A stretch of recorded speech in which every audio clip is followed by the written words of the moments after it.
peux pas en dire beaucoup plus, puisque je suis filmé, mais chacun sait, la dernière affaire, c'est l'affaire de Boualem-Sansal.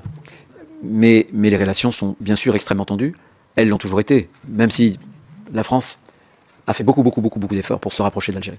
On ne peut pas reprocher au président Macron de ne pas en avoir fait, il en a fait beaucoup.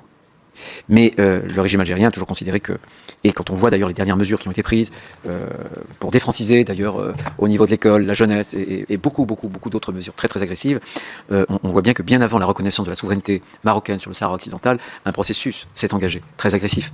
Bien.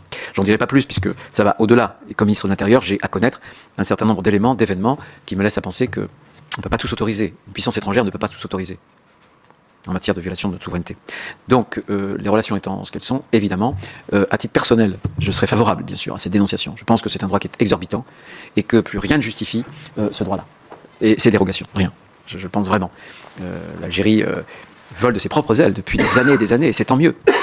Et peut-être que le service qu'on peut mutuellement se rendre et de s'oublier l'un l'autre un peu, notamment en matière d'accords migratoires. Voilà ce que je veux dire, mais bien entendu, cela n'engage que moi, et il n'y a pas d'arbitrage du Premier ministre ou du gouvernement sur ce sujet. Mais je vous ai décrit une situation qui est totalement dérogatoire du droit commun.